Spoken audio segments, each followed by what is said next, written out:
And so I have a few minutes before my next meeting. So I'm going to discuss not my family, but just I'm going to start, what are my favorite, not my favorite, but the memories that I have from early childhood, then go into sort of my elementary days, my middle school days, my high school days, and sort of the the later part. And that's how I'm going to do these videos. So, you know, the memory that sticks to me the most is we would go to my cousin's house quite a bit, and we would have barbecues there, and that was the highlight of sort of our weekends, or at least for me. That's where I learned how to ride a bike.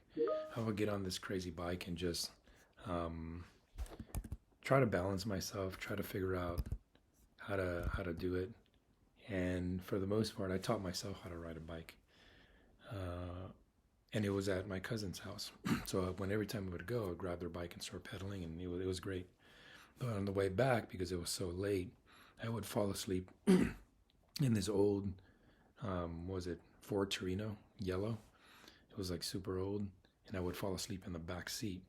And I remember like the most pressing memory, the one that just stays with me, is my mom in a red dress picking me up and taking me up to to sleep.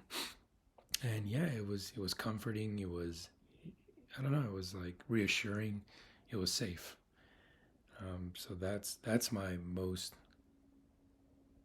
I would say, memory that stays with me the most. Um, the other one is getting this.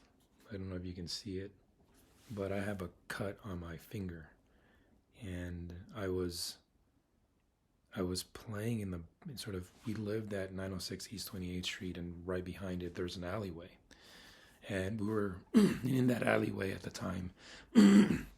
There weren't homeless people. There weren't a lot of trash. It was kind of clean back in the days, back in the 80s, 1980s, and there was a mattress there. I think one of our neighbors put a mattress out so that the the, um, the trash can, or the people that pick up the trash can, just take it with them.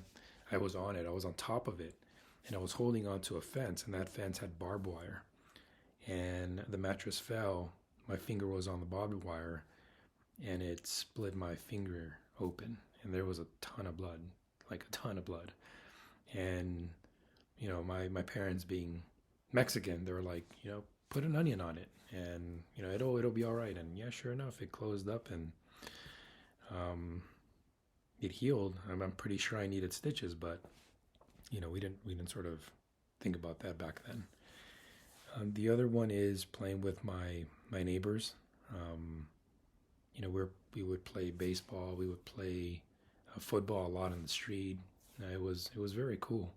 A lot of tag, a lot of hide and seek. My friends were Aaliyah Woods, Christopher Russell, um, and Gabriel. Gabriel was he was the neighbor that used to live right in front of us, and he's the one that sort of got me into baseball. Well, his dad and him got me into baseball, and I played a little bit of little league. I was not good at all, just because I was really afraid of getting hit by the ball. And there was a coach in my little league team that I looking back to at it, um, I would say the dude was an asshole. Like he put us in danger, and the reason I say that is because he would throw the ball at us like super duper hard at us. I don't know why he would do that, but I don't know. And I remember one incident where he threw the ball at this kid's, like towards this kid's face, and the kid dodged it. But I'm pretty sure if that kid would gotten hit by the ball, he would have been in the hospital. But he was just a straight up asshole. We lost every single game, and I think that was more due to poor leadership on his part. Um, I don't know. You can just, and the kids can tell. Like they kids can tell who they can trust and who they can't. But yeah, the kid that got the ball thrown at him, um, he changed after that. Like he would go to practice, but every time the coach would tell him or ask him to do something, he would just tell him to fuck off.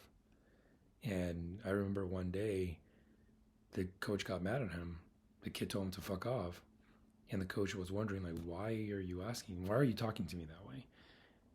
And it was cool because I'm assuming that he told his mom what happened, and his mom was like, fuck that guy too. Like, you don't have to listen to him. So his response to the coach was, well, my mom said I don't have to listen to you. And it was pretty fucking funny. Like, it was just funny. Um, yeah. Um, you know, yeah, that's pretty much it.